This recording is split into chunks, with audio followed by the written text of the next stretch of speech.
නබෝ වරවර බෙලිගෙඩි දේවතාවා වරවර මේ ඇත්තිගේ බෙල්ලට අරක්ගත් පිළියක් එනී වරවර මාගේ මේ කන්න ලව් අසාගෙන මේ ඇත්තිට සානු කම්පාවෙන් බෙලියක් ඉනී වරවර බෙලියක් ඉනී වරවර දෙන්න දෙනා නා දෙන්න දෙනෝ දෙන්න දෙනා නා දෙන්න දෙනෝ නැවිත් බෙල්ල උඩට වැටුණු යකා උගුර හිර කරන් ඉදින්න බැරුව ගියා එන්න උස්මත් ඉර වෙලා ගියා කටහඬ බුගේ කෑවේ බේ යකා තමා දෙන්න දෙනා නා දෙන්න දෙනෝ දෙන්න දෙනා නා දෙන්න දෙනෝ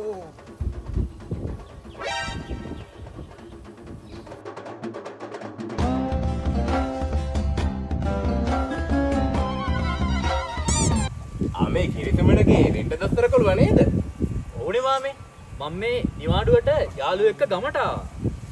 ඇත්තටම මාමේ. මොකද්ද මේ නිමලනන්දට වෙලා තියෙන්නේ? කප්පේ පුතේ දන්නේ නැද්ද? ඕකුන්ගේ පරම්පරාවෙම පිල්ලට අරක්ගත් යකෙක් ඉන්නවනේ. ඔය යකා නිමලගේ අත්තම්මටත් ආවා. නිමලගේ අම්මගේ බෙල්ලෙත් läගලා හිටියා. මෙන්න මේ පාර නිමලගේ බෙල්ලටත් ඇවිල්ලා. හැබැයි පුතේ මේ පාර නම් අපේ කපුරාලා හාමි එක්ක ඔය යකාට ලේසි වෙන්නේ නටන්න. මට නම් හිතෙන්නේ මේක යක්ෂ බලපෑමක් කියලා. මට පේන්නේ මේ නැන්දගේ බෙල්ලේ ගොයිට් එකක් තියනවා වගේ. අනිත් එක කපුරාලා කිව්ව ලක්ෂණත් ඒකටම ගැලපෙනවා. මටත් ඒක තමයි හිතුනේ. හැබැයි ඉතින් මේ ගමේ මිනිස්සුන්ට නම් ඕක තේරුම් ගන්න අමාරුයි. මට මොන අදහසක් ආවා.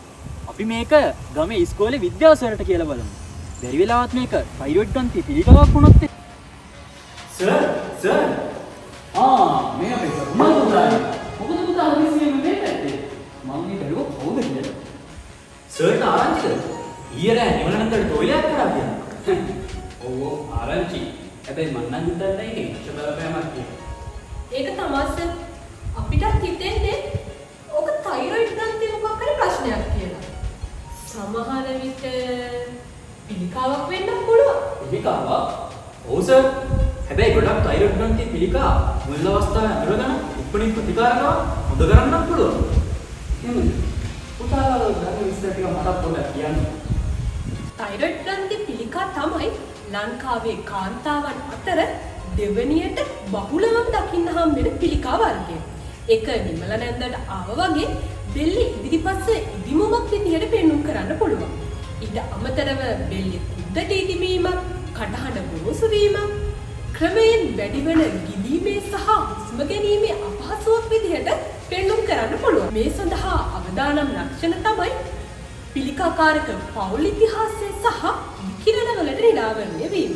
මේ වගේ ලක්ෂණ තියෙන කෙනෙක් අපිට හම්බුනොත් එහෙම එයා ඉක්මනට රෝහලකට යොමු කරන්න ඕනේ. එතනදී ආව වෛද්‍යවරු පරීක්ෂා කරලා බලලා රෝග ඉතිහාසය අහලා එයාගේ රුධිරය ලබාගෙන රසායනික පරීක්ෂාවන් කිහිපයක් කරලා බලනවා. ඊට පස්සේ බෙල්ල අල්ට්‍රාසවුන්ඩ් පරීක්ෂාවක් කරලා බලනවා. ඒකෙන් අපිට පුළුවන් මේ ඉදිමුම පිළිකාමය තත්ත්වයක්ද, පිළිකාමය නොවන තත්ත්වයක්ද, එහෙමත් නැත්නම් මේ අතරමැද තත්ත්වයක්ද කියලා පරීක්ෂා කරලා බලන්න. ඒ වගේම බයොප්සි පරීක්ෂාව මගින් අපිට පිළිකා වර්ගය මොකක්ද කියලා හරියටම දැනගන්න පුළුවන්.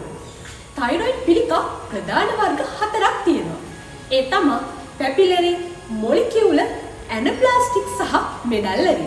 රෝහල්වල ඉන්නවා මේ සම්බන්ධව පරීක්ෂා කරන විශේෂඥ වෛද්‍යවරු. එයාලට කියන්නේ හිස්ටොපැතොලොජිස්ට්ලා කියලා. එයාලට පුළුවන් මොලිකියුලර් වර්ගයේ පිළිකා ඇරෙන්න අනිත් පිළිකා වර්ග සියල්ලම මේ පරීක්ෂාව මගින් හොයලා ගන්න. රෝගියාගේ තත්ත්වය අනුව මේ සඳහා ප්‍රතිකාර ක්‍රම කිහිපයක් තියෙනවා. ශල්‍ය කර්මයක් කරලා තයිරොයිඩ් ග්‍රන්ථිය අයින් කරලා දාන එක, විකිරණශීලී අයඩින් ප්‍රතිකාරකම, ඒ වගේම තයිරොක්සින් හෝමෝන ප්‍රතිකාර වගේ දේවල්. මම මේක මෙච්චරලා බලපු ඔය නෝන්ලා මහත්තරුන්ට කියන්නමයි ආවේ. එදා අපේ අර විද්‍යාසරුයි අර ළමයි දෙන්නයි මට තයිරොයිඩ් පිළිකා ගැන දැනුවත් කරපු නිසා මම බේරුණා. නැත්තම් මටත් වෙන්නේ අපේ අම්මටයි අත්තම්මටයි වුණ දෙයම තමයි. ඒ නිසා මං වගේ මිත්‍යා මත පස්සේ දුවන්නේ නැතුව ඔයාලටත් රෝග ලක්ෂණ තියෙනවා නම් ඉක්මනට වෛද්‍ය ප්‍රතිකාර වෙත යොමු වෙන්න.